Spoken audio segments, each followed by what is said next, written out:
किसी भी प्रकार की उपलब्धि को प्राप्त करके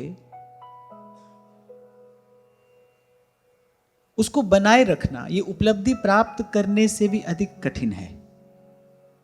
जैसे एक बार सफलता प्राप्त करना कठिन है, पर सदा सफल बने रहना ये और कठिन है। संपत्ति को कमाना सरल है, पर संपत्ति को संभालना कठिन है।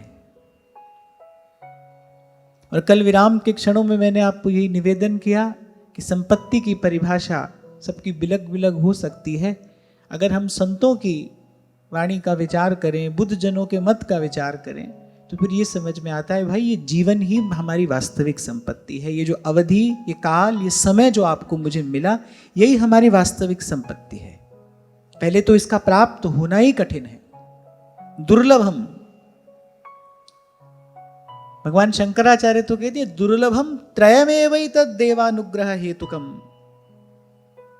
3 चीज प्राप्त करना दुर्लभ है, मनुष्यत्वम, मुमुक्षत्वम, महापुरुष संश्रयः।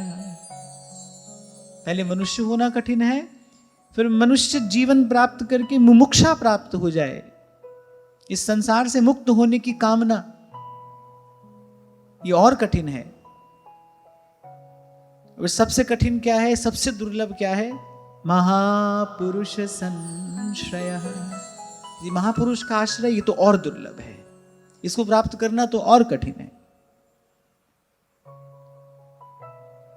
तो संत मत में तो भाई ये जो जीवन है, समय है, यही संपत्ति है। इसीलिए कबीर जी ने भी इसी ओर संकेत किया, हरदम हीरा लाल है, गिन गिन गुरु को सौंप।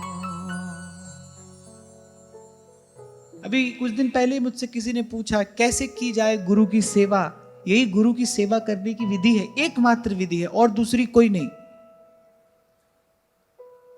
क्योंकि गुरु कोई शरीर तो है नहीं, जब संसार की किसी वस्तु से, भेंट पूजा से उसकी सेवा कर दोगे। गुरु तो एक सत्ता है ना, वो तो प्रकाश है, वो तो ज्ञान है, उसकी सेवा कैसे संभव है? तो कबीर जी ने युक्ति बताई है, गुरु की सेवा कैसे की जाए। करिए हरदम हीरा लाल है, गिन गिन गुरु को सौंप। श्वास श्वास से नाम सिमर, और वृथा श्वास मत खो। यही गुरु की सबसे बड़ी सेवा है। इसलिए महाराज ने विचार करके वाणी में कहा, संत की सेवा नाम ते आई है। ये गुरु की श्रेष्ठतम सेवा है, और मैं कहता हूं इससे कम गुरु को कुछ भी नहीं दिया जा सकता। पहली बात तो गुरु को कुछ दिया ही नहीं जा सकता। मुझे लगता है एक गुरु ही है जिसको आप कुछ नहीं दे सकते। यदि आप कुछ दे भी रहे हैं उसको, तो वो लेकर भी आपको कुछ दे ही रहा है, उसका लेना भी आपको देना ही है। गुरु को आप कुछ नहीं दे सकते। अगर विनम्र निवेदन किया जा सकता है गुरु के चरणों में, फिर यही एक निवेदन है, हरदम हीरा लाल है, गिन गिन गुरु को सौंप। क्योंकि गुरु ने जो दिया है, उसने जो कान में नाम सुनाया है प्रभु का, वो उसका प्राण है। और प्राणों का मोल प्राणों से ही चुकाया जाता है। प्राणों का मोल किसी वस्तु से नहीं चुकाया जा सकता है। 3 लोक की संपदा भी गुरु के चरणों में आप धर दो, तो जो गुरु ने जो उपकार किया है उससे उर्ण नहीं हो सकते आप। संत तो बस विनम्र होकर ये भाव गुरु चरणों में निवेदन कर देते हैं, उसके गुण उपकार का पा सकूं नहीं पा, रोम रोम कृतज्ञ है, करे सुधन्य पुकार। मैं लाख प्रयास भी करूं तो इस शब्दकोश से वो शब्द नहीं ढूंढा जा सकता जो गुरु की महिमा बता सके। तो अनुभव रूपम, तो अनुभव का विषय है, और इस विषय में मुझे लगता है मौन रहना ही उचित है। इसलिए एक बड़ा सुंदर शब्द संत कहते हैं, गुरु के चरणों में एक मौन समर्पण होना चाहिए। क्योंकि कुछ कहा तो जा नहीं सकता, कुछ किया तो जा नहीं सकता, बस रोम रोम कृतज्ञ है और करे सुधन्य पुकार। और गुरु से जो मिला है उसका धन्यवाद केवल इसी प्रकार से निवेदन किया जा सकता है कि श्वास श्वास से नाम सिमर। उसने जो संपत्ति दी है उसको संभालिए, उसको संभालिए। तो ये जो जीवन है, कितना जीवन जिया इस बात से प्रयोजन नहीं है। 100 वर्ष की अवस्था हो जाए और मन चित्त का चिंतन उसी प्रकार विषय वासना से दूषित रहे तो फिर क्या जीवन जिया? जीवन कितना जिया, जीवन की अवधि कितनी है, ये बात महत्व की नहीं है। जीवन कैसे जिया, जीवन सफल हुआ कि नहीं हुआ, जीवन सार्थक हुआ कि नहीं हुआ। और पूर्व में ही कह आए हैं भगवान वेदव्यास, जीवन की सार्थकता क्या है कि भाई कुछ ऐसा कर लो जिससे अंत समय में भगवान का स्मरण हो जाए, जिससे संस्कृति के इस दुष्चक्र में फिर ना पड़ना पड़े, जिससे जननी के गर्भ में फिर ना आना पड़े, फिर इस संसार को ना भोगना पड़े। कुछ ऐसा कर लो जिससे अंत में भगवान के चरणों का स्मरण हो जाए। और यहां तो जीवन की सफलता सार्थकता को विस्तार से बताते हुए श्री शौनकादि ऋषियों ने कहा, श्वविड्वराहोष्ठखरैः संस्तुतः पुरुषः पशुः न यत्कर्णपथोपेतो जातु नाम गदाग्रजः। तो कह रहे वो पशु से भी गया बीता है जिसके कान में कभी भगवान की कथा नहीं पड़ी, भगवान का नाम नहीं पड़ा। हमको तो यहां पर बैठकर ऐसा लगता है कि कौन होगा ऐसा जिसके कान में भगवान की कथा नहीं पड़ी होगी, भगवान का नाम नहीं पड़ा होगा। होगा भाई, है।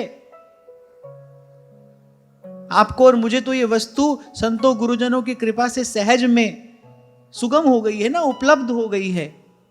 पर देखो जीव कहां कहां भटक रहा है, किस किस मत में, किस किस विचार में बुद्धि उलझी है, भगवान के नाम से कितना दूर, भगवान के प्रेम भाव से कितना दूर, और बस विषय के भोगों में पड़ा, बस जीवन गंवा रहा है। हम बड़भागी हैं, हम बड़भागी हैं। इसीलिए मैं कई बार आपको कहता हूं भाई, जीवन के प्रति हमारा उत्तरदायित्व और अधिक है। हमको प्रभु ने अवसर भी दिया और इस अवसर को सफल करने का ही मार्ग भी दिया। इस अवसर के सदुपयोग की विधि भी प्रभु ने आपके मेरे जीवन में प्रसाद स्वरूप प्रदान की। तो हमारा उत्तरदायित्व, हमारा कर्तव्य तो जीवन के प्रति और अधिक बन जाता है।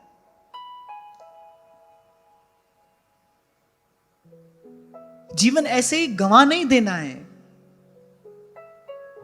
और फिर कितने दयालु हैं भगवान। आप देखिए श्रीमद् भागवत की कथा की भूमिका में क्या है, कोई है जिसके पास बस 7 दिन की अवधि बची है। अरे भगवान इतने दयालु हैं, भक्ति इतनी समर्थ है, अगर संत गुरुजन कृपा कर दें तो इतने अल्प से काल में भी जीव अपना कल्याण कर सकता है। इतने थोड़े से समय में भी जीव अपना कल्याण कर सकता है यदि सावधान हो जाए। और सावधान होने का अर्थ क्या है कि संसार से मुख मोड़ लिया महाराज परीक्षित ने। जो था, जहां था, जैसा था, उसको वही वहां वैसा छोड़कर बस भगवान के चरणों में आकर बैठ गए। प्रभु की आशा लगाकर, प्रभु के चरणों से आशा की डोर बांधकर, सबसे अपनी ममता समेटकर, इसी को कहते हैं सावधान हो जाना। कल आपसे मैं कह रहा था ना, साधना का एक पूर्व पक्ष है, एक साधना का उत्तर पक्ष है। पूर्व पक्ष यही है, सबके ममता ताग बटोरी, ये पूर्व पक्ष है।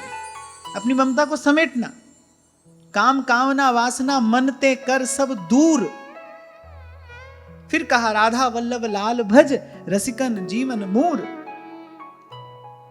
उस दिन किसी ने मुझसे प्रश्न किया था ना कि जब ध्यान करने बैठे, जब आपके कहे अनुसार मौन साधन करने का हमने प्रयास किया तो 2 दिन तो बड़ा अच्छा लगा, मन को एक शांति का सा अनुभव हुआ। पर फिर तो भीतर अनेक अनेक प्रकार के विचारों की, और विचारों की क्या, कुविचारों की बाढ़ सी आ गई। हम तो घबरा गए, हमको लगा कि तो विचारों के जाल में हम उलझते जा रहे हैं। नहीं, आप उलझ नहीं रहे, ये सुलझने की क्रिया है। दृष्टा बनकर उसको देखना है। मन से काम, कामना, वासना को दूर करने की यही युक्ति है, यही उपाय है। बैठना पड़ेगा आपको, एक बार लगाना पड़ेगा स्वयं को साधन में। ये ना कहो हम नहीं कर सकते, ये ना कहो हम नहीं कर सकते, आप कर सकते हो। आप मनुष्य हो, आप कर सकते हो, क्योंकि यही करने के लिए आपको ये अवसर मिला है, यही करने के लिए आपका जन्म हुआ है। ये कैसे नहीं कर सकते आप? थोड़ा तन को, थोड़ा मन को साधते हुए, थोड़े थोड़े अभ्यास से सिद्धि प्राप्त की जाती है। थोड़ा सा अभ्यास बड़ा परिवर्तन लाता है। बैठना पड़ेगा, बैठिए। और जो मैं आपसे कई बार कहता हूं, बस अपने मन को देखिए, मन कहां जाता है, कैसे कैसे विचार मन में आते हैं। घबराइए नहीं। वो जो विचारों की उमड़ है भीतर से, उसको देखना है। वही आपका वास्तविक परिचय है। धीरे धीरे आप देखोगे उन विचारों की तीव्रता कम हो रही है।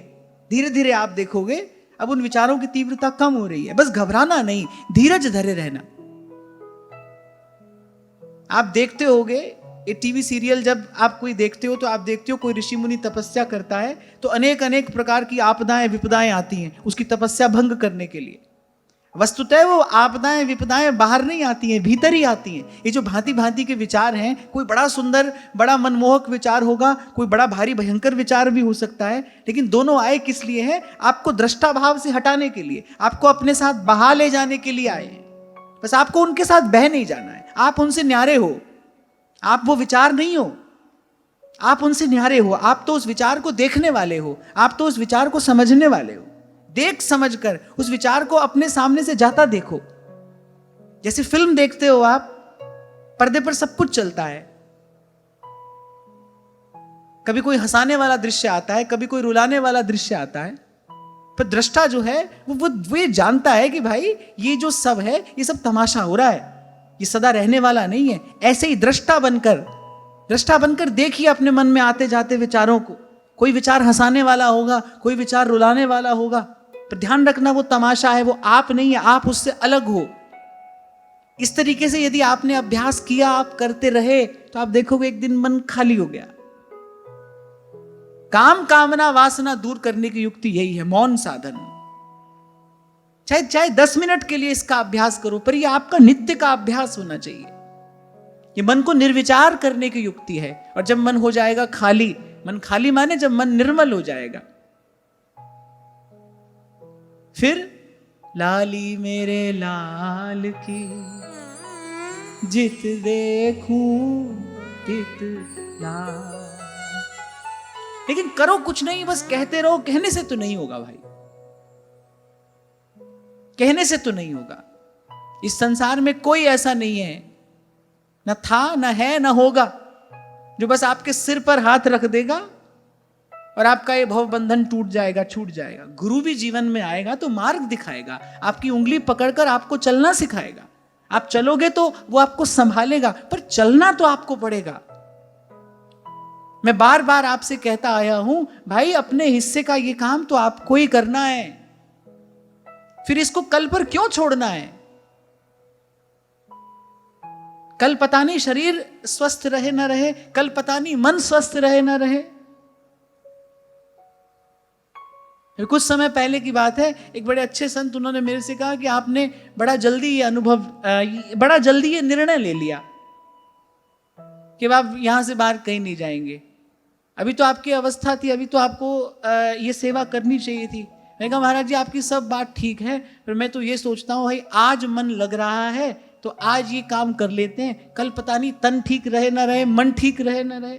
और मुझे लगता है साधन करने के लिए तन से भी अधिक आवश्यकता मन के स्वस्थ होने की है। आज तो श्री जी की कृपा है, मन रम रहा है यहाँ पर, तो आज वाला काम कल पर नहीं छोड़ेंगे, क्योंकि ये काम सबसे पहले करने का है, पहले इसी को करेंगे, बाकी तो जो होगा देखा जाएगा। हाँ, तो इतना मैं आपको अवश्य कहूंगा भाई कि कोई ऐसा नहीं है जो आपके हिस्से का ये काम कर देगा। ये तो काम आपको ही करना है, क्योंकि यही कार्य करने के लिए भगवान ने आपको ये मौका दिया है, ये अवसर दिया है। यदि आप नहीं करते तो आप दंड के पात्र हो। प्रभु ने जो कार्य करने के लिए भेजा, यदि वो कार्य नहीं किया, दंड मिलेगा। आप अपने घर के नौकर को सामान लेने के लिए भेजते हो, आप कहते हो भाई एक चीज जरूर लेकर आना, वो बाकी सब यहां वहां देखकर घूमकर फिरकर और 10 चीजें इकट्ठी करके ले आए, लेकिन जो चीज आपने लेने के लिए भेजा वो नहीं लेकर आए, तो नौकर को गोद में बिठाकर दुलारोगे कि फटकारोगे? ऐसे ही प्रभु ने जो काम करने के लिए भेजा, एक वो काम नहीं किया, बाकी सब कर लिया। तभी संत कह रहे हैं, धर्म राय जब लेखा मांगे, क्या मुख लेके जाएगा रे मन, राम सिमर पछताएगा रे मन, राम सिमर पछताएगा। एक ही तो काम प्रभु ने करने के लिए भेजा है, बाकी सब तो माया का रचा हुआ भ्रम है, बाकी सब तो जीव की भूल है। काम तो एक ही है, राम सिमर राम सिमर, ये ही तेरो काज है, राम सिमर राम सिमर। ऐसे प्रभु ने भी हमको भेजा है इस संसार के बाजार में, भाई सच्चा सौदा करके आओ। इस संसार के बाजार में प्रभु ने गांठ में थोड़ी पूंजी हमको बांध कर भेजा है, और वो गांठ की पूंजी क्या है? वो जितनी सांस हमारे पास में है ना, यही हमारी गांठ की पूंजी है। प्रभु ने गांठ बांध कर भेजा, जाओ सच्चा सौदा करके आओ। अब जो काम प्रभु ने करने के लिए भेजा सो तो किया नहीं, बाकी माता बन गए, पिता बन गए, भाई बंधु जाने कितने संबंध बना लिए, मान पद प्रतिष्ठा सब कुछ कर लिया, बस एक भजन नहीं किया। जो कार्य प्रभु ने करने के लिए भेजा था सो नहीं किया। अच्छा, एक बात इसमें और भी है, आप नौकर को वस्तु लेने के लिए भेजो, दो काम होने चाहिए। एक तो वो वस्तु लेकर आए और सही समय पर लेकर आए, सही समय पर लेकर आए। वस्तु तो चाहिए थी आपको बाल भोग के लिए, अब वो संध्या भोग के समय लेकर आ रहा है तो भी क्या करोगे? सही वस्तु लेकर आए और सही समय पर लेकर आए, दो काम। सही वस्तु क्या है? राम सिमर राम सिमर, ये ही तेरो काज है, राम सिमर राम सिमर। सही वस्तु प्रभु का नाम है, और सही समय क्या है? ये जो क्षण आपके मेरे हाथ में है ना, जो गया सो गया, संत कह रहे गई सो गई तू राख रही को, जो रह गया है उसको संभालिए। सही समय क्या है कि बस आज ये शब्द कान में पड़ा है तो आज से ही लगेंगे इस साधन में। हरि कृपालु सब पाछली, क्षमी है तेरी खो।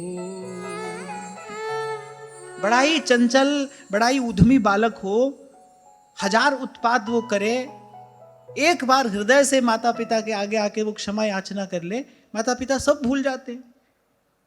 कल भी मैं आपको कह रहा था, एक जन्म की माता के हृदय में ऐसा स्नेह, ऐसा वात्सल्य होता है, वो तो जन्म जन्म की माता है, तो जन्म जन्म का पिता है, तो जन्म जन्म का रक्षक पोषक स्वामी है, प्रियतम है। प्रभु के हृदय की कृपा करुणा का अनुमान नहीं लगाया जा सकता, वाणी से उसका वर्णन नहीं किया जा सकता, तो गुरुजनों की कृपा से उसका अनुभव किया जा सकता है। ऐसो को उदार जग माही। आप देखो, भगवान तो बिना सेवा करने वाले पर रीझ जाते हैं। नहीं तो संत क्यों कहते, बिन सेवा जो द्रवै दीन पे, बिन सेवा जो द्रवै दीन पे, राम सरिस को नाही, राम सरिस को नाही, ऐसो को उदार जग माही। बिना सेवा के ही प्रसन्न हो जाते हैं। और कोई सेवा करने का प्रयास करे, सेवा तो जीव नहीं कर सकता, जीव क्या सेवा करेगा? वो तो जब प्रभु कराते हैं तब कोई करता है। मुकुत भुगत जुगत तेरी सेवा, जित तू आप करावे। तो जीव कर नहीं सकता, पर कोई प्रयास करे, कोई इच्छा करे, प्रभु प्रसन्न हो जाते हैं। बिना सेवा के रीत जाते हैं वो तो। और कोई सच में सेवा करने का प्रयास करे तो कहना ही क्या है। ऐसे तो भाई सेवाएं अनेक अनेक प्रकार की हैं, हो सकती हैं, पर मुझे ऐसा लगता है कि इस सारे अस्तित्व की सबसे बड़ी सेवा क्या है? अपने जीवन को भजनमय बनाइए। ये सारे अस्तित्व की सबसे बड़ी सेवा है। अपने जीवन को भजनमय बनाइए। आपका हृदय प्रेम का पात्र बने, आपका हृदय प्रेम का मंदिर बने। अपने जीवन को प्रेम का मंदिर बनाइए। आपके माध्यम से उस पवित्रता का, उस निर्मलता का संचार होना चाहिए। अपने जीवन को पवित्र बनाइए। आपका चिंतन पवित्र हो, आपका जीवन पवित्र हो, आपके संकल्प पवित्र हो, आपकी दृष्टि पवित्र हो, आपकी वाणी पवित्र हो। और किसको कहते हैं? निर्मल मन जन सो मोहि पावा। जीवन को पवित्र बनाइए, आपके संकल्प पवित्र हो। सर्वे भवन्तु सुखिनः, ये आपका संकल्प हो। ये केवल मन का भ्रम है। ये पाकर, ये छीनकर, ये झपटकर मैं सुखी हो जाऊंगा, ये मन का भ्रम है और इसको आपको ही तोड़ना है। जब तक वृत्ति स्वार्थ की ओर प्रवाहित है, तब तक समझ लेना सतपथ पर पांव नहीं पड़ा।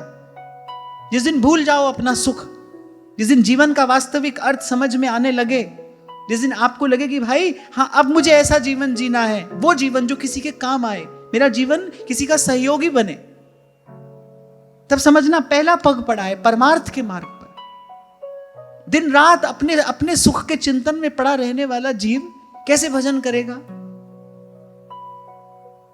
वैष्णव जन तो तेने कहिए पीर पराई जाने रे, पर दुखे उपकार करे सो, मन अभिमान ना आने रे। वैष्णव जन तो तेने कही। गुरु भी मिला, मंत्र भी मिला, माथे पर सुंदर वैष्णव तिलक भी लगा लिया, गले में कंठी भी बांध ली, लेकिन अगर कामना वही संसार की है, वृत्ति स्वार्थ की ओर ही जा रही है, आपका एक एक प्रयास, आपका एक एक प्रयत्न, और तो और जो भजन साधन आप कर रहे हो वो भी केवल संसार के सुख की पूर्ति के लिए कर रहे हो, भाई वैष्णव तो ऐसा नहीं होता। असल में होता क्या है ना, भेष सजा लेना बड़ा सरल है, इसमें कोई कठिनाई नहीं है।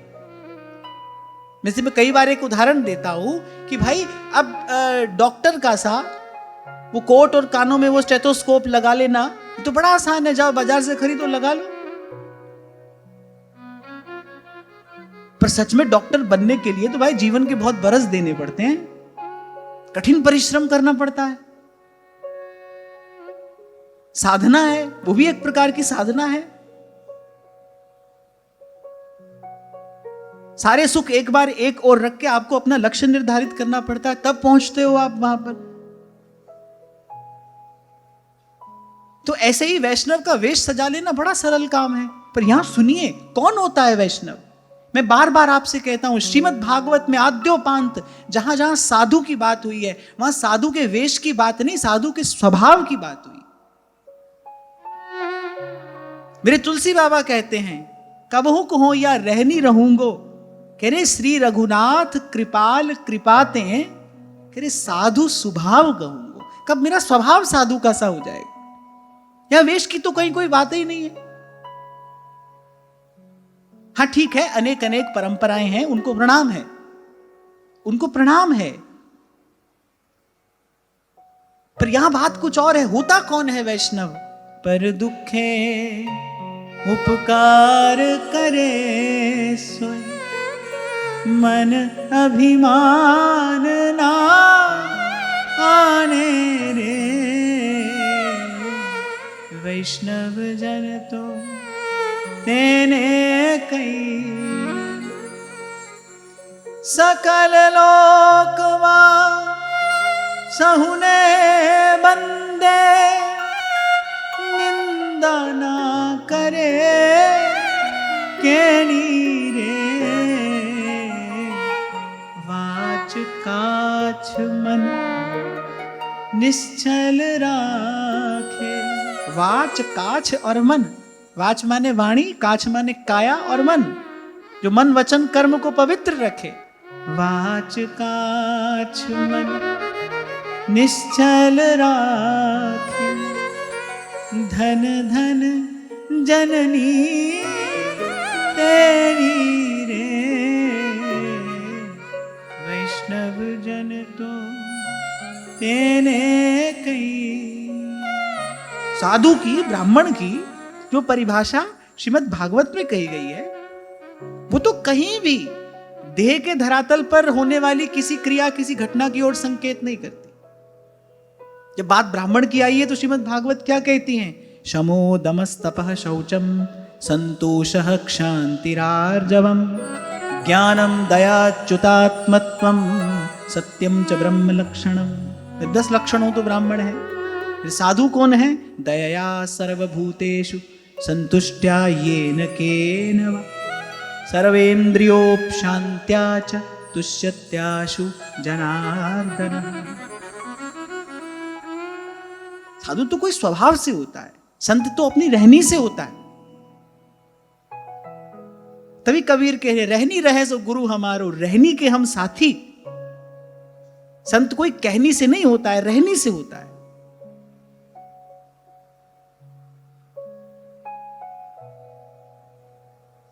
कहते करनी करे सो पूत हमारो, कथनी कथै सो नाती।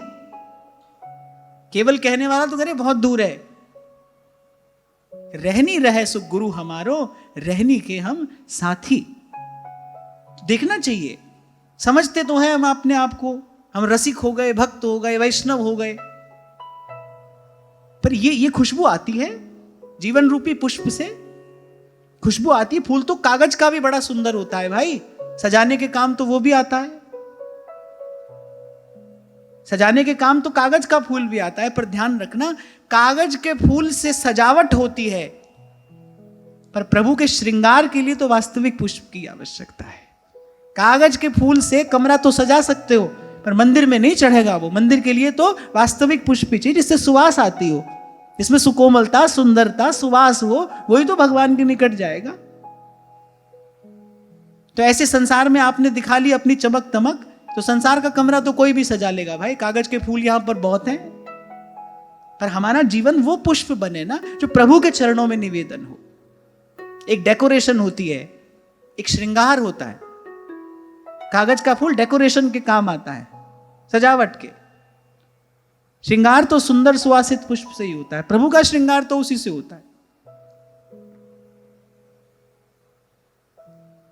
तो यहां कह रहे हैं भाई, इस बात से प्रयोजन नहीं है जीवन कितना जिया, जीवन कैसा जिया।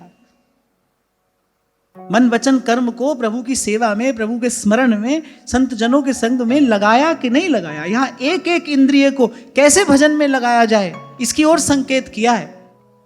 फिर आगे कहते हैं, बिले बतोरु क्रम विक्रमान्ये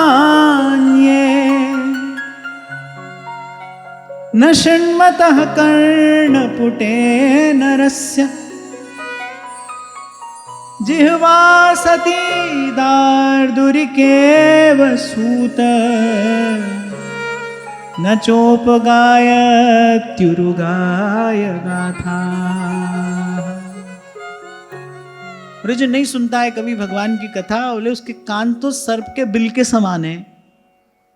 और जो जिह्वा कभी भगवान की लीलाओं का गान नहीं करती, बोले जैसे दादुर व्यर्थ ही टर्र टर्र करता है, बोले ऐसे उसका सब बोलना व्यर्थ है। तो भाई जिह्वा मिली है तो क्यों मिली है? इसीलिए भगवान का नाम गाइए, भगवान की कथा का गान करिए, भगवान के गुणों का कीर्तन करिए। कृष्ण गोविंद गोविंद गोपाल नंदलाल, कृष्ण गोविंद गोविंद हे गोपाल नंदलाल, कृष्ण गोविंद गोविंद गोपाल नंदलाल कृष्ण गोविंद गोविंद हे गोपाल नंदलाल कृष्ण गोविंद गोविंद गोपाल नंदलाल कृष्ण गोविंद गोविंद हे गोपाल नंदलाल हे गोपाल नंदलाल गोपाल नंदलाल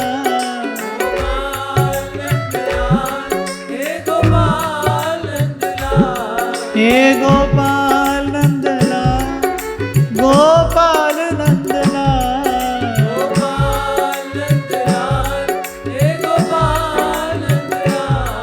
गोपाल नंदलाल हे गोपाल नंदलाल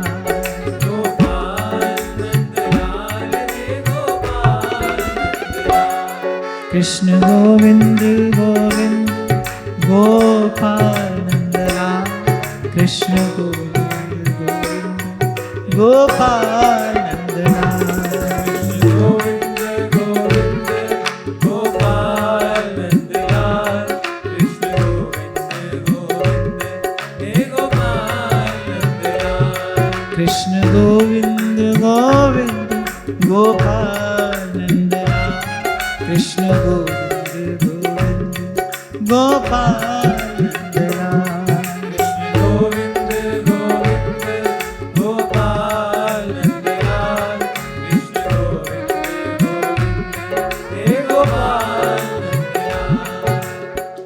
चलो अब कीर्तन करके सुनाओ। हे गोपाल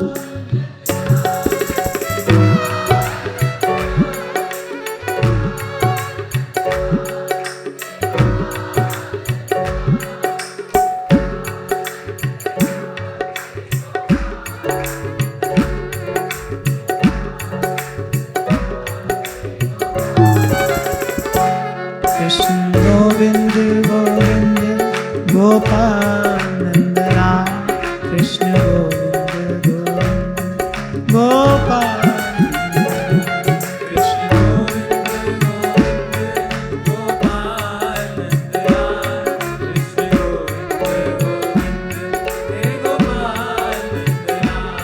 कृष्ण गोविंद गोविंद गोपाल नंदलाल कृष्ण गोविंद गोविंद गोपाल नंदलाल कृष्ण गोविंद गोविंद गोपाल नंदलाल कृष्ण गोविंद गोविंद हे गोपाल नंदलाल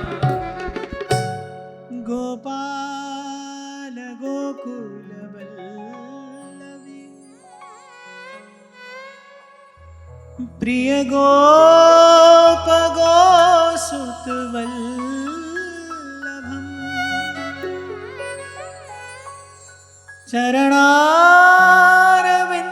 चरणारविन्दमहं भजे भजनी सुरमुनि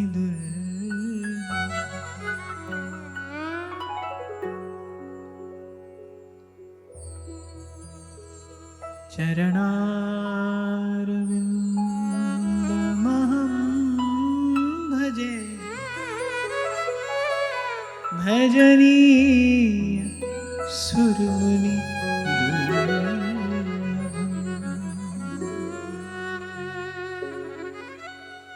शायद कुछ समय पहले मैंने आपसे कहा था कि जिस स्थान पर आप रहते हो उस स्थान पर नित्य कुछ क्षणों के लिए भगवान के नाम का सस्वर प्रेम से कीर्तन अवश्य होना चाहिए। करते हो? हाथ ऊंचा करके बताओ। वाह, इनकी फोटो ले लेना शंभू जी, एविडेंस हो जाएगा ना हमारे पास। क्योंकि भाई इस विषय में तो सभी सयाने एक मत हैं। कलिजुग महा कीर्तन प्रधाना गुरुमुख जपिए लाए ध्यान। कलौ केशव कीर्तना, भगवान के नाम कीर्तन की महिमा है। पहले दिन से आपसे कहता आ रहा हूं, कहीं भी रहो, आपका घर मंदिर जैसा हो। घर में मंदिर नहीं हो आप समझो कि आप मंदिर में ही रहते हो, घर में मंदिर नहीं हो, मंदिर में घर हो।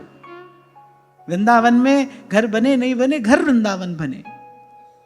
और इस दिशा में सबसे सबसे प्रथम कार्य यही होना चाहिए, जहां भी आप रहते हो नित्य प्रति नियम से परिवार के सब लोग मिलकर बैठकर कीर्तन कर सको, फिर तो कहना ही क्या है।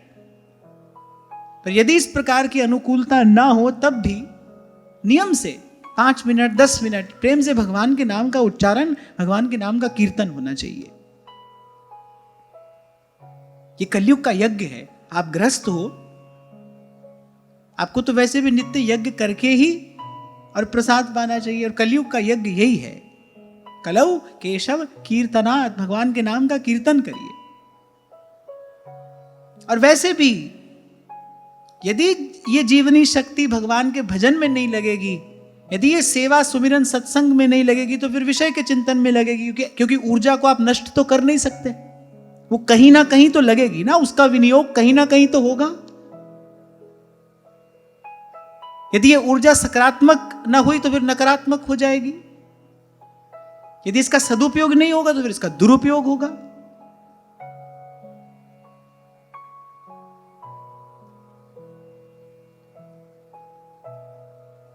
देखो, 1 करोड़ रुपए में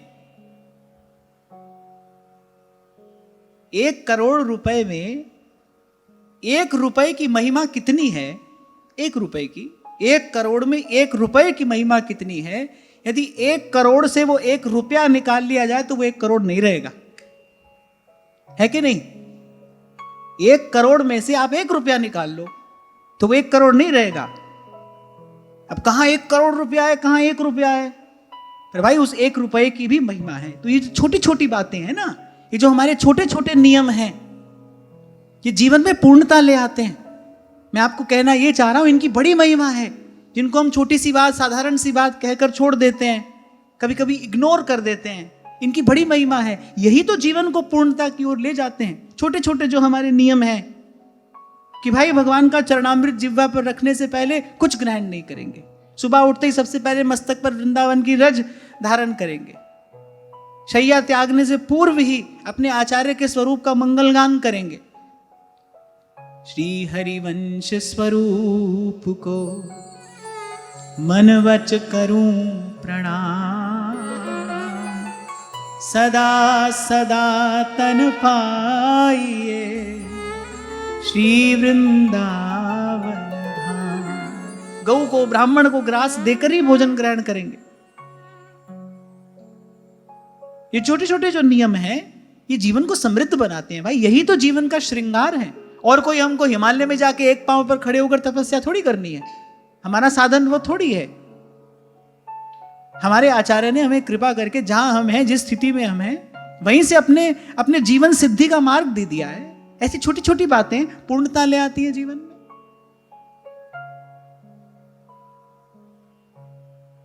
और प्रयास क्या करना है? जो आज जहां से चर्चा आरंभ हुई, पूर्व पक्ष क्या है साधना का? सबके ममता ताग बटोरी, सब ओर से मन को समेटना है।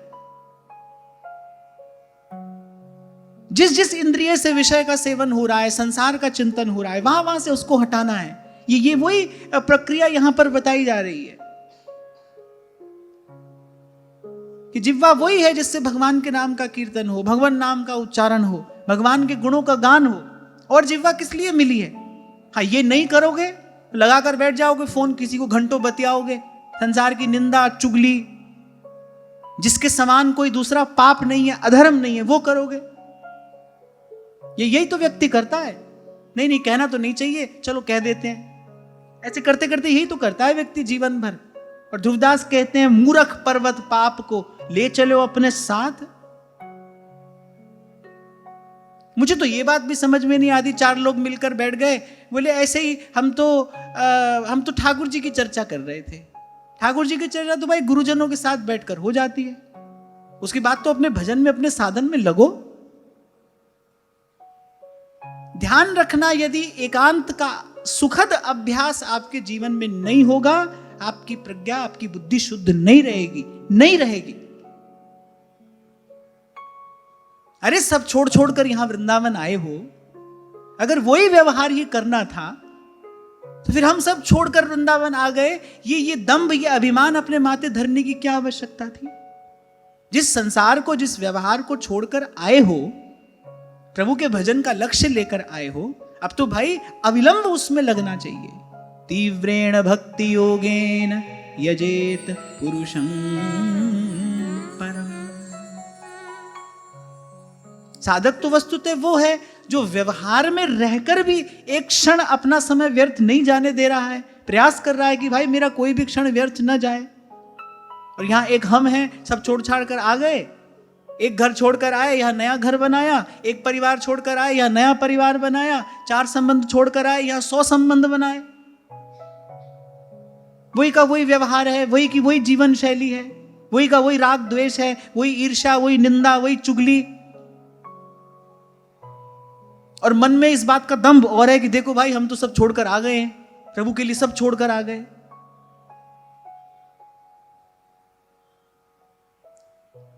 कल भी मुझे महाराज श्री विश्राम के समय यही बात कह रहे थे, बोले अध्यात्म की जितनी सुंदर चर्चा होती है, वो उतना सुंदर परिणाम जीवन में देखने में नहीं आता। जितनी सुंदर चर्चा अध्यात्म की होती है, कितनी सुंदर सुंदर बातें हम यहां पर कहते सुनते हैं, पर भाई वैसा सुंदर परिणाम जीवन में देखने में नहीं आता।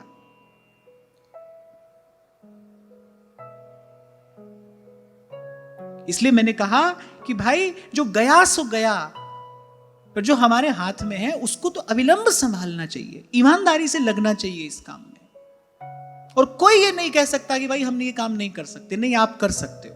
आप करना नहीं चाहते हो, बात दूसरी है। देखो उसमें तो आप स्वतंत्र हो, कर्मण्येवाधिकारस्ते, ईश्वर ने भी जीव को स्वतंत्रता दी है। अर्जुन प्रश्न पूछता रहा, श्री कृष्ण उत्तर देते रहे। श्री कृष्ण ने कहा देखो भाई ये भी मार्ग है, ये भी मार्ग है, तुम्हारी जिसमें इच्छा हो तुम चलो। आपको नहीं करना हो वो बात दूसरी है। और मैं तो पहले दिन से आपसे यही कह रहा हूं, मुझे आपको समझाना नहीं है, मैं तो आपको बता रहा हूं। बताना मेरा कर्तव्य है, वो मैं आपको बता रहा हूं। बाकी आप सबके पास बुद्धि है, आप बुद्धिमान हो। हाँ, पर करना ये चाहिए, ये अवश्य करना चाहिए। संत सयाने कहते लाख काम छोड़कर भी भगवान का भजन करना चाहिए। लाख काम छोड़कर भगवान का भजन करिए। हमारे प्रातः स्मरणीय परम श्रद्धेय श्री गोपालाचार्य जी महाराज, उनकी तो भगवान के नाम कीर्तन और कथा में इतनी रुचि थी, वो तो उसको इतनी महत्ता देते थे कि कभी कभी संध्या वंदन आदि का भी समय यदि उपस्थित हो जाता था। एक बार ऐसा हुआ, बड़ा सुंदर प्रसंग चल रहा था और महाराज श्री तो बड़ी सुंदर सरस रीति से भगवान की कथा सुनाया करते थे। अद्भुत रीति थी उनकी कथा कहने की कि एक बार तो वो दर्शन करा ही देते थे सुनाकर। ऐसा सुंदर प्रभु के श्रृंगार का वर्णन करते थे, क्या कहना।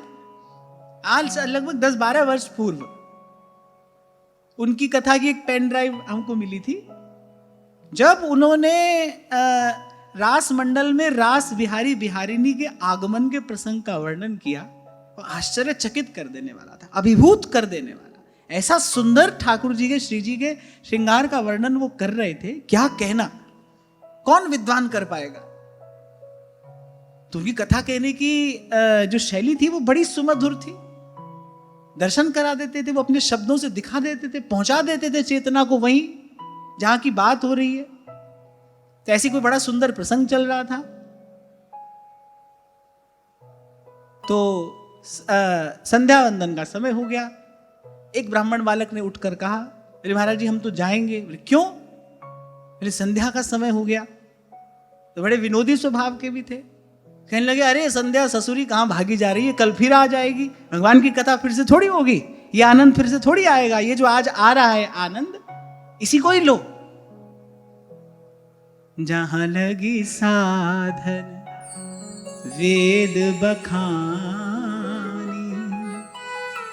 सब कर फल हरि भगति भवानी। सब कर फल हरि भगति भवानी। जैसे हमारे महाप्रभु कहते हैं, रसना कटऊ जु अनरटऊ, निरख अनफुटऊ ने, श्रवण फुटऊ जु अन सुनो बिनु राधा जस में। अरे ऐसी जिह्वा जो भगवान के नाम का कीर्तन नहीं करती, बोले वो तो न रहे तो अच्छा है, कम से कम अपराध तो नहीं होगा, जीव थी पर भगवान के नाम का कीर्तन नहीं किया। आ जाते हैं कई धुरंधर कभी कभी यहां सत्संग में भी, कितना भी भगवान के नाम का कीर्तन करो उनका मुंह नहीं खुलेगा, वो बिल्कुल मूर्ति की तरह बैठे रहेंगे।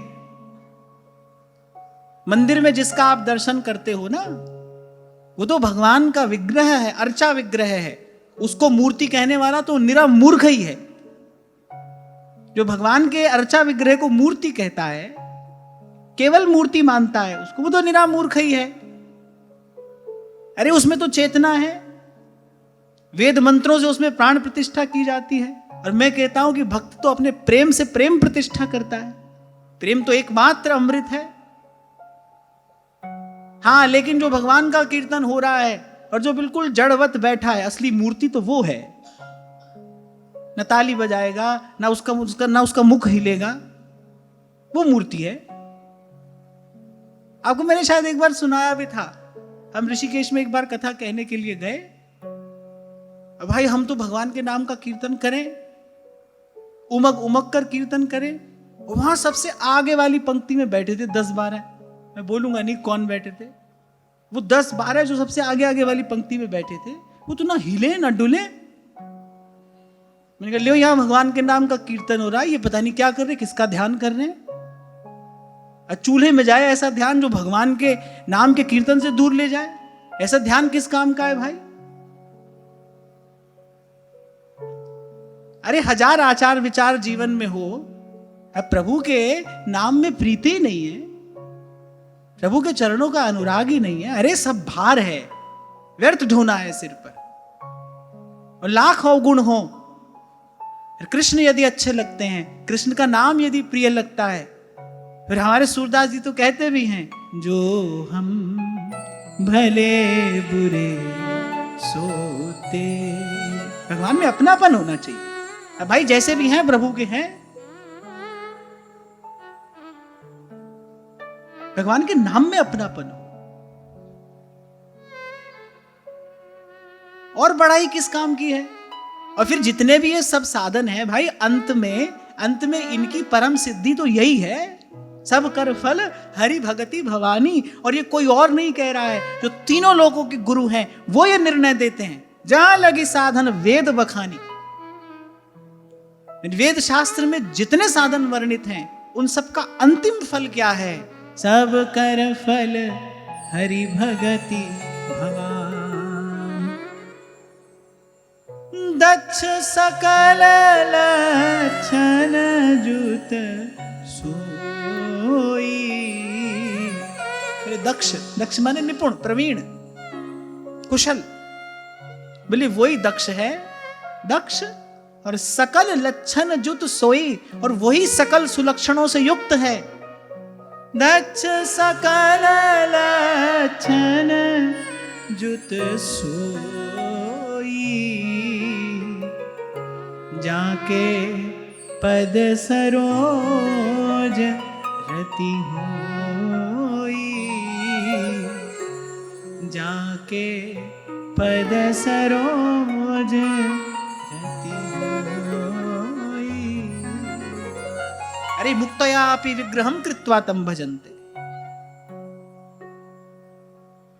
जो वस्तुतः जीवन मुक्त महापुरुष हैं, वो भी खींचे चले आते हैं भगवान के नाम, भगवान के रूप के माधुर्य की ओर खींचे चले आते हैं। और मैं तो कहता हूं कि निर्मल मन की भी सफलता, सार्थकता क्या है, कि उस निर्मल मन में श्री कृष्ण का रूप झलके, यही निर्मल मन की सफलता है। इसलिए परसों मैं आपको बता रहा था स्वामी श्री शरणानंद जी महाराज की बात। बोले ज्ञान वैराग्य से मन में निर्विकारता तो आती है, लेकिन यही लक्ष्य नहीं है। केवल निर्विकारता ही लक्ष्य नहीं होना चाहिए। निर्विकारता के पश्चात भगवान में आत्मीयता भी होनी चाहिए, हृदय में प्रीति का उदय भी होना चाहिए। और वहां श्री स्वामी जी का कहना है, बोले ज्ञान वैराग्य आदि अपने साधन से सिद्ध किए जा सकते हैं, पर लेकिन जो भगवान में प्रीति है, उसका उदय तो भगवान के प्रेमी भक्त के संग से ही संभव है। वो तो किसी प्रेमी महात्मा के संग से ही संभव है। यद भागवत संगतः, इसीलिए श्रीमद् भागवत कहती हैं तुलयाम लवेनापि न। जैसे तुलसी बाबा ने इसी श्लोक को जो का त्यों कह दिया, तात स्वर्ग अपवर्ग सुख धरिए तुला एक अंग, तूल न ताही सकल में जो सुख लव संग। तुलयाम लवेनापि न स्वर्गम न पुनर्भवम, भगवत संग संगस्य मर्त्यानाम किमुताशिषः। जब श्री हरिराम व्यास जी महाप्रभु जी के श्री चरणों में उपस्थित हुए तो महाप्रभु जी जानते थे कि व्यास जी की प्रज्ञा कितनी विकसित है, व्यास जी का ज्ञान बड़ा उत्कृष्ट कोटि का है। महाप्रभु जी ये बात जानते थे, इसीलिए महाप्रभु जी ने यहां वहां की कोई बात ना कहकर सीधे अंतिम सिद्धांत व्यास जी को कह दिया कि यह जिये जान श्याम श्यामा पद कमल संगी सिर नायो। लो व्यास जी आपको यही मंत्र हम दे रहे हैं। बहुत से लोग इस विषय पर प्रश्न चिन्ह लगाते हैं कि व्यास जी तो महाप्रभु जी के शिष्य नहीं हुए, कब मंत्र हुआ, कब दीक्षा हुई। अरे सबकी दीक्षा कोई एक ही प्रकार की थोड़ी होती है। श्री महाप्रभु जी ने यह सिद्धांत व्यास जी को दिया, व्यास जी ने इसे ही मंत्रवत अपने जीवन में आजीवन आराधा।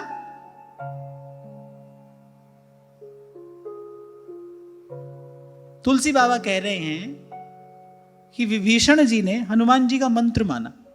कह रहे हैं कि नहीं, तुमरो मंत्र विभीषण माना, लंकेश्वर भय सब जग जान।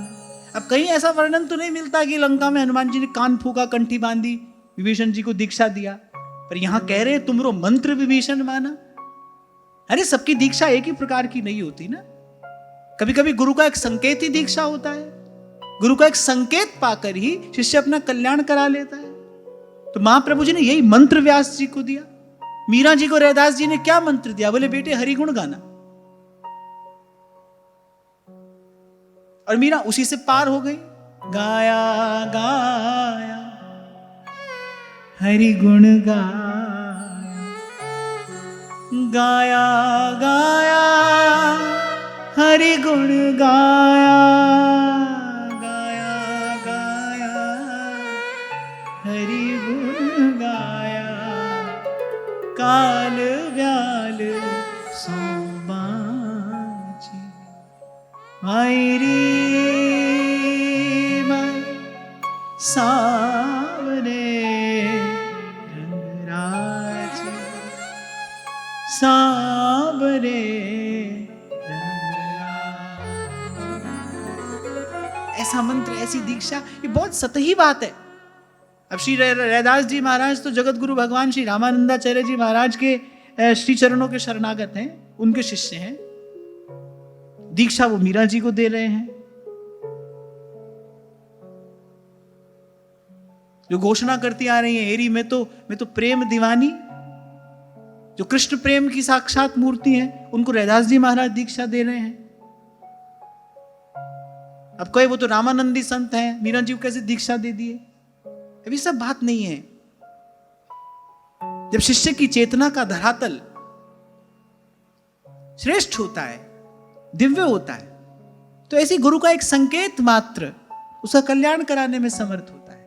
रैदास जी महाराज ने यही मंत्र दिया, अपने हाथ का एक तारा मीरा जी को दे दिया, कहा बेटी हरिगुण गाना। और उस हरिगुण को गाते गाते मीरा कह रही है, भव सागर सब सूख गयो है, भव सागर सब सूख गयो है, फिकर नहीं मोहे तरनन की, फिकर नहीं मोहे तरनन की, मोहे लागी लगन गुरु चरणन की।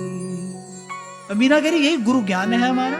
चूड़ो तिलक दोबड़ो माला, सील बरत सिणगारा, चूड़ो तिलक दोबड़ो माला, सील बरत श्रृंगारा, और बरत रत मोए नहीं भावे, और बरत रत मोए नहीं भावे, ये गुरु ज्ञान हमारा मन लाग्यो हरि जी सू, अब ना रहूंगी मैं तुमकी, मेरो मन लाग्यो हरि जी सू, अब ना रहूंगी मैं तुमकी।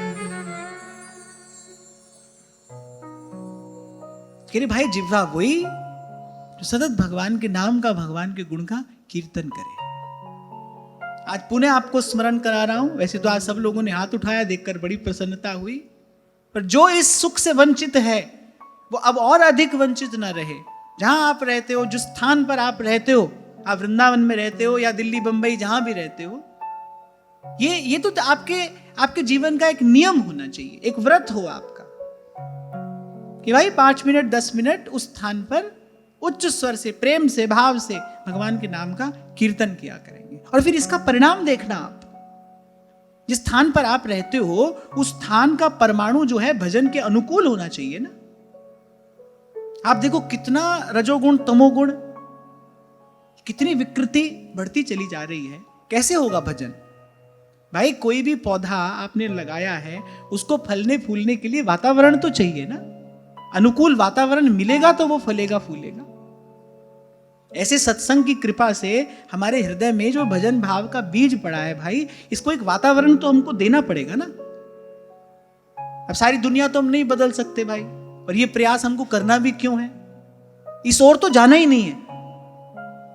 मैं किसी को बदल दूंगा ये तो कभी सोचना ही नहीं है। तो ये बेगानी का परी अपनी निवेड़, अपना कार्य हमारा सिद्ध हो। और मैंने आपसे उस दिन स्पष्ट करके कहा था, ये बात कहने में संतों का स्वार्थ नहीं है, ये उनकी बुद्धिमत्ता है, उनका विवेक है, क्योंकि वो जानते हैं काल की गति, उसकी सामर्थ्य क्या है। महाप्रभु भी इसीलिए कह रहे हैं, भूता काल गति क्रमेण वलिना दैव तुभ्यम नमः। श्री गुरु नानक देव जी महाराज ने अपनी वाणी में बाबर द्वारा किए गए उस नरसंहार का वर्णन किया है कि कैसी दुखद घड़ी थी वो भारत भूमि के लिए। जब बाबर आया, कितना अत्याचार उसने किया, अमानवीय अत्याचार, कितनी पीड़ा जन जन को, मन मन को हो रही है। पर गुरु साहब बाबर को समझाने नहीं जाते, कह रहे तेरा पाना मीठा लागे, प्रभु आपकी इच्छा है। हाँ, जो दीन दुखी थे उनको प्रभु के नाम का अमृत पिलाने की सेवा उन्होंने की।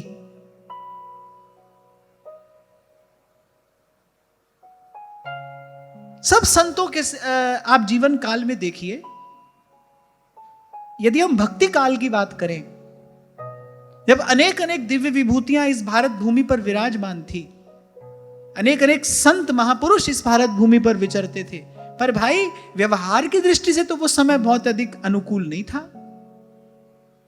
हिंदू धर्म पर, सनातन धर्म पर कितना बड़ा संकट उस समय उपस्थित था। मुगलों के द्वारा, यवनों के द्वारा ये भारत भूमि पदाक्रांत हो रही थी। उस समय वो संत महापुरुष आए, लेकिन उन्होंने किसी से जाकर झगड़ा नहीं किया, किसी से जाकर उन्होंने बैर नहीं ठाना। उन्होंने तो बस प्रभु के नाम की, प्रभु के प्रेम की अलख जगाई। जो शरण में आया उसको प्रभु के नाम का अमृत पिलाया।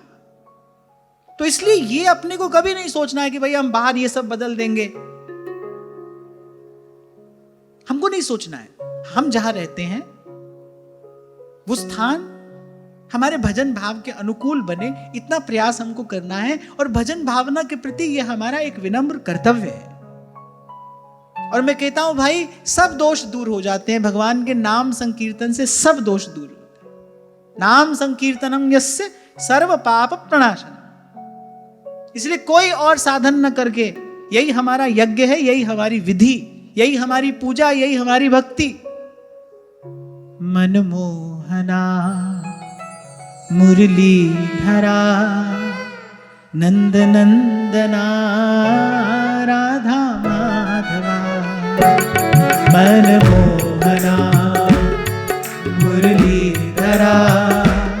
नंद नंदना राधा माधवा हे मनमोहना मुरलीधरा नंद नंदना राधा माधवा हे मनमोहना मुरलीधरा नंद नंदना राधा माधवा। और भाई संत की बात मानने से कल्याण होता ही है। जब संत हमको कह रहे हैं, सुना रहे हैं, समझा रहे हैं, सिखा रहे हैं कि भाए कुभाए अनख आलस हूं नाम जपत मंगल दिसी दस। पकड़ लेना है संतों के इन शब्दों को। संत के शब्द को पकड़ लेने वाला पार उतर जाता है। संत सबद लग उतरे पार नाम जपत मंगल दिसी दस। कभी मन नहीं भी हो, अनमने मन से ही करना, कीर्तन नहीं छोड़ना। मनमोहना मुरलीधरा नंद नंदना राधा हे मनमोहना मुरलीधरा नंद नंदना राधा माधवा। और जैसा मैंने कहा, परिवार के सब लोग करें तो बहुत अच्छा है, वो जैसी तो कोई बात ही नहीं तो आप अकेले करना। जिस दिन कीर्तन करते करते आपको भावोद्रेक हुआ, जिस दिन कीर्तन करते करते आपकी वाणी गदगद हुई, आपका चित्त द्रवीभूत हुआ, आपको देखकर कोई आपके पीछे चुपके से आकर बैठ जाएगा, आपको पता नहीं चलेगा। अरे कितना भी क्रूर से क्रूर व्यक्ति क्यों ना हो, उसकी आत्मा तो उसी परमानंद को खोज रही है ना। कितना क्रूर था अंगुलीमाल, कितना क्रूर। जीव की हत्या उसके लिए खेल है। कितना पाषाण हृदय। बुद्ध के मुख पर दमकती जब उस शांति का अंगुलीमाल ने दर्शन किया तो चरणों में पड़ गया। बुद्ध ने कोई उपदेश नहीं दिया, केवल दर्शन हुआ। वो जो बुद्ध के आभा मंडल में वो जो अद्भुत, वो जो दिव्य शांति थी, बस वो चरणों में पड़ गया। ऐसे कोई आपके साथ कीर्तन करे बहुत अच्छी बात है, नहीं करे तो आप करना। कीर्तन करते करते जिस दिन आपका हृदय द्रवीभूत हुआ, कोई बैठ जाएगा आपके पीछे आकर। मनमोहना मुरलीधरा नंद नंदना राधा माधवा हे मनमोहना मुरलीधरा नंद नंदना राधा माधवा। तेरी मुरली की मीठी मीठी तान पे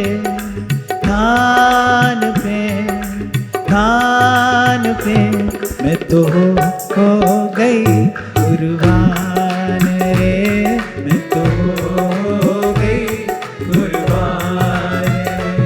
मनमोहना मुरलीधरा नंद नंदना राधा माधवा हे मनमोहना मुरलीधरा नंद नंदना राधा माधवा। और कलयुग के तो सब भक्तों का आप दर्शन करिए। नामदेव रस पिया अनुपम सफल बना ली काया।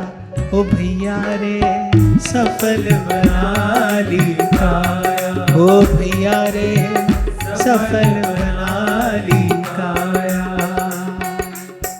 नरसिंह का एक तारा कैसे जगतपति को, ओ भैया रे जगतपति को पाया, ओ भैया रे जगतपति को पाया। तुलसी सूर फिरे मदमाते, रोम रोम रस छाया, ओ भैया रे रोम रोम रस छाया, ओ भैया रे रोम रोम रस छाया। और उस परम मिलन से ठीक पहले, उस मधुर मिलन से ठीक पहले ब्रज की गोपियां भी कौन सा साधन करती हैं? गाती हैं। जयति तेधिकम जन्मनाव्रजः श्रयत इंदिरा शश्वदत्र ही दयित दृश्यता दिक्षुतावकाश त्वयि धृतासव स्वाम विचिन्वते। गोपियों ने अनेक अनेक जन्म साधन किए, भगवान मिले फिर छिप गए। उस परम मिलन से पहले गोपियां कौन सा साधन करती हैं? न कोई जप, न तप, न ध्यान, न योग, गाती हैं, कृष्ण का गुण गाती हैं, कृष्ण की लीला का गान करती हैं। मनमोहना मुरलीधरा नंदनंदना राधा माधवा, हे मनमोहना मुरलीधरा नंदनंदना राधा माधवा, हे मनमोहना मुरलीधरा नंदनंदना राधा माधवा, हे मनमोहना मुरलीधरा नंदनंदना राधा माधवा। और आचार्यों के शब्दों को सदा स्मरण रखते हुए, अभी हमारा मन कच्चा है ना, भूल जाता है, नाम की महिमा भूल जाता है, संतों की वाणी का स्मरण करने से, चिंतन करने से फिर मन भर जाता है उत्साह से। कली पावनावतार श्री चैतन्य देव कहते हैं, नाम नामकारी बहुधा निज सर्वशक्ति तत्रार्पिता नियमितः स्मरणेन काल। चैतन्य महाप्रभु कहते हैं, प्रभु कितनी कृपा आपने हम पर कर दी।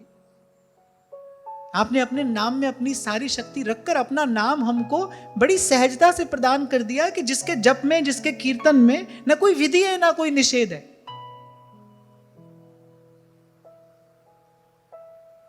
तत्रार्पिता नियमितः स्मरणेन कालः,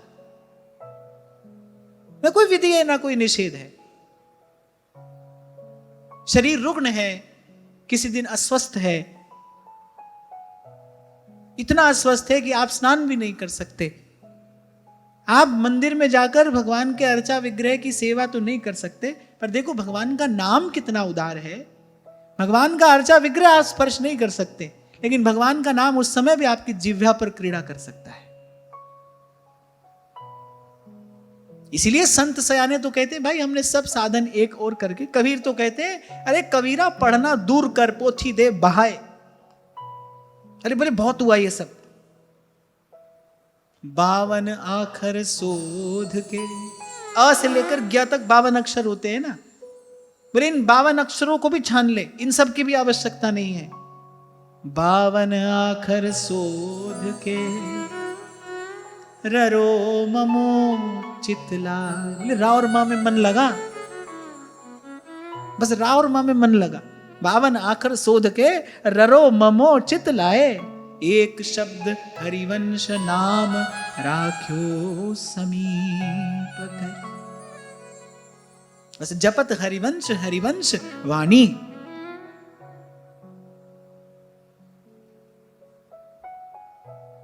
और मैं तो भाई आपसे एक बार नहीं, अनेक बार नहीं, प्रत्येक बार यही कहूंगा। हर बार मैं तो आपको यही कहूंगा। आचार्य की कृपा से, गुरुमुख से प्रभु का नाम श्रवण कर लिया है आपने, उसके बाद आपका मन यदि कहीं यहां वहां जाता है तो बड़ा दुर्भाग्य है आपका। अरे अब तो सूधो चले आपने धर्म। और ये किसी व्यक्ति का व्यक्तिगत विचार नहीं है कि कलयुग का धर्म क्या है। ये तो सब शास्त्र पुराणों का निर्णय है। सब संत सयाने ये बात कहते हैं, ऋषि मुनियों ने इसको स्वीकार किया है। हरेर नाम हरेर नाम हरेर नामैव केवलम। आप देखो आपकी निष्ठा कितनी है भगवान के नाम में। समुद्र तो अगाध अबाध जल से भरा है भाई। अब ये तो भाई जो खड़ा है किनारे, उसकी पात्रता पर निर्भर करता है ना कि वो उससे कितना ले सकता है। समुद्र में तो अथाह जल राशि है, ऐसे ही भगवान का नाम है। आप देखो आपकी पात्रता कितनी है। संतों के मुख से हमने तो सुना, ये कोढ़ी जिसने कभी कबीर जी का दर्शन नहीं किया था पर बड़ी महिमा उनकी सुनी थी, वो आ गया कबीर जी की कुटिया पर। अब कबीर जी उस समय थे नहीं। कबीर जी के पुत्र थे कमाल, उन्होंने 3 बार राम राम राम कहकर और गंगा जल छिड़क दिया उस कोढ़ी पर, कोढ़ी स्वस्थ हो गया। अब वो धन कबीर कहता जा रहा है, मार्ग में कबीर जी मिल गए। दर्शन तो किया नहीं था, पहचाना तो नहीं। कबीर जी ने कहा क्या हुआ भाई, क्यों इतनी महिमा गा रहे हो कबीर की? सब कहानी उन्होंने कह सुनाई। महाराज बड़ा दुखी था, मैं बड़ा पीड़ी, इससे बड़ा कष्ट और क्या हो सकता है? कोई मेरी छाया का भी स्पर्श नहीं करता था, दुखमय मेरा जीवन। कबीर जी की कृपा हुई, आज उनका दर्शन हुआ। उन्होंने 3 बार राम का नाम लेकर गंगा जल का छींटा दिया, मैं स्वस्थ हो गया। कबीर जी तो बहुत बिगड़े घर जाकर अपने पुत्र पर, अरे तुमने नाम की महिमा को ही कलंकित कर दिया, तुमने नाम के महात्म्य को जाना ही नहीं। अब कमाल पूछने लगे हमसे क्या भूल हुई? बोले 3 बार नाम लेने की क्या आवश्यकता थी? अरे शरीर का साधारण सा रोग ही तो था, नाम लेने की आवश्यकता नहीं थी। बोले वो तो नाम के आभास मात्र से ही दूर हो जाता। 3 बार भगवान का नाम लिया, तुमने भगवान के नाम की महिमा को नहीं जाना। इसलिए मैंने कहा भाई समुद्र में तो अथाह जल राशि है, अब वो जो खड़ा है किनारे, उसके पास पात्र कितना है, उसकी योग्यता क्या है? ऐसे भगवान का नाम तो भगवान का नाम है, राम नाम में राम को सदा विराजित जान। भगवान का नाम तो भगवान का नाम है। आपकी निष्ठा कितनी है, कितना आदर करते हो आप भगवान के नाम की महिमा का? नाम भी लेते हो, आपको लगता है भाई अभी कुछ और भी करना चाहिए, थोड़ा तीर्थ में जाके पुण्य भी कमा लें, इससे काम नहीं बनेगा तो शायद उससे बन जाए। आपको लगता है भाई आपको बैकअप में भी कुछ और रखना है, तो ये बात आपकी है। सार की बात तो यही है, माया का संग त्याग, हरिजू की शरण लाग, जगत सुख मान मिथ्या, झूठो सब साज है, राम सिमर राम सिमर। एक निष्ठ होइए, मन दे दीजिए पूरा नाम को, पूरा मन दे दीजिए नाम को। जैसे अभी आपको एक छोटा सा उदाहरण दिया ना मैंने, 1 करोड़ में 1 रुपए की भी महिमा है। 1 रुपया निकल जाए तो करोड़ करोड़ नहीं रहता। ऐसे कल महाराज जी ने बड़ी अच्छी सुंदर बात मुझे सुनाई। महाराज जी कह रहे थे, बोले एक संत कहते थे कि मन में से 1 ग्राम भी निकाल लो तो मन नहीं रहेगा ना।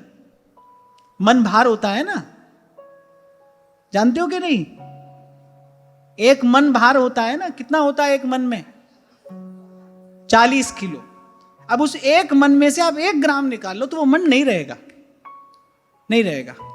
ठाकुर जी की तो यही मांग है ना भाई, वो तो कहते भाई आप हमको अपना मन दे दो, हम आपको मिल जाएंगे, और पूरा मन दे दो, क्योंकि हम पूरे हैं तो भाई हम ये आधे अधूरे का सौदा करते नहीं।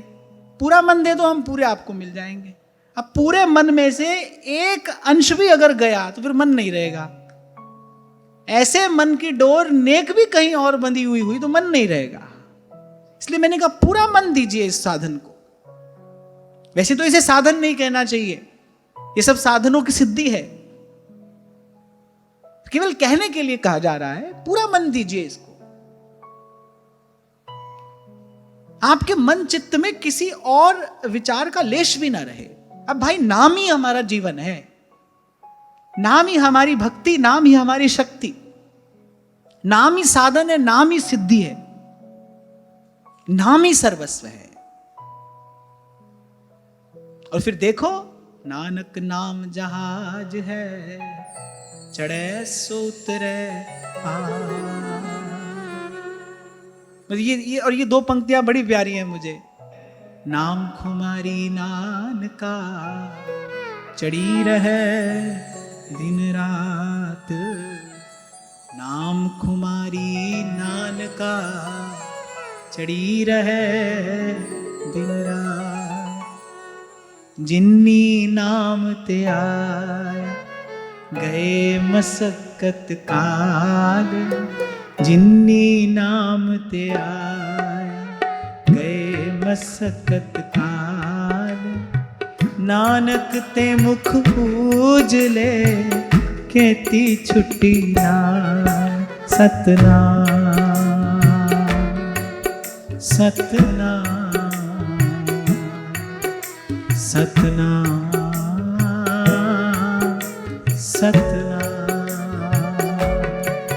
सतनाम सतनाम सतनाम।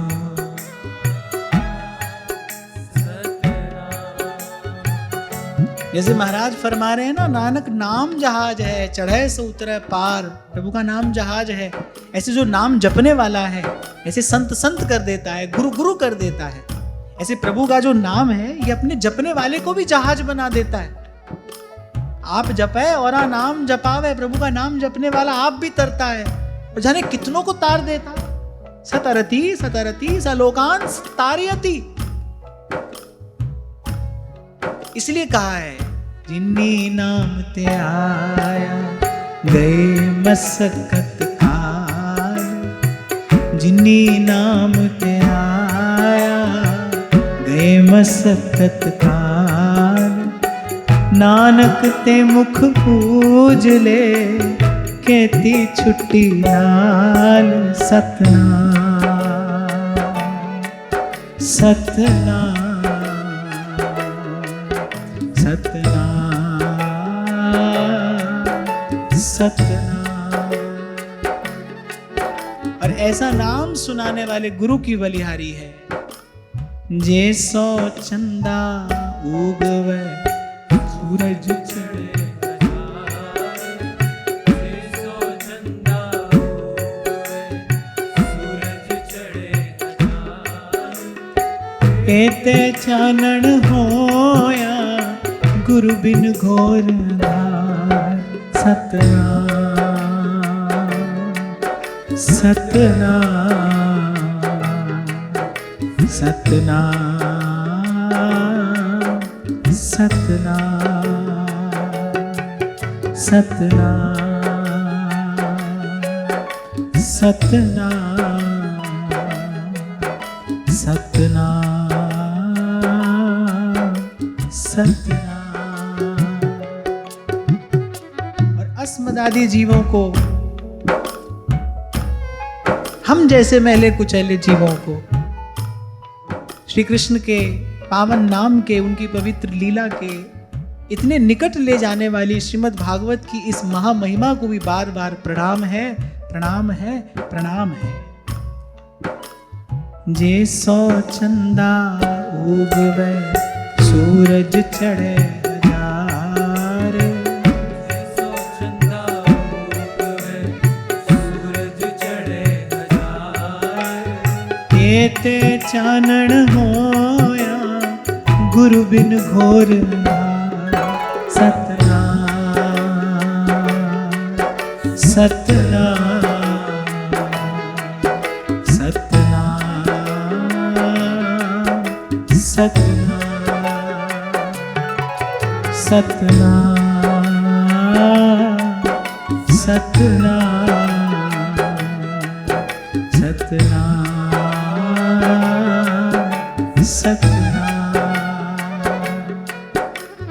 और हम पर अपार कृपा करके, करुणा करके अपने श्री चरणों के निकट बैठाने वाले प्यारे प्रभु की महिमा को भी बार बार प्रणाम है, बार बार प्रणाम है। सुख तेरा दिता लिए, सुख तेरा दिता लिए। सुख तेरा दिता लिए, सुख तेरा दिता लिए। तुद पावे ता नाम जपावे, सुख तेरा दिता लिए। सुख तेरा दिता लिए,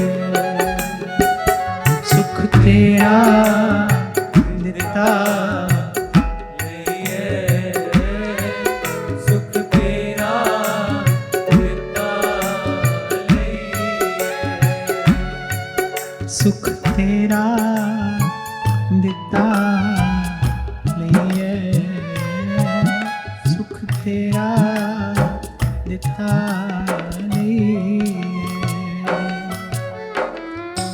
सोहित निष्कामति, श्री वृंदावन विश्राम,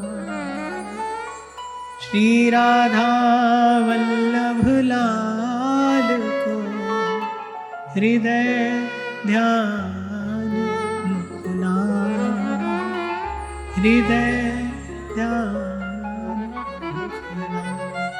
आज की वार्ता यहीं श्री जी के चरणों में निवेदन करता हूँ। हमारा श्री के चरणों में प्रणाम। आप सबके हृदय स्थित प्रभु को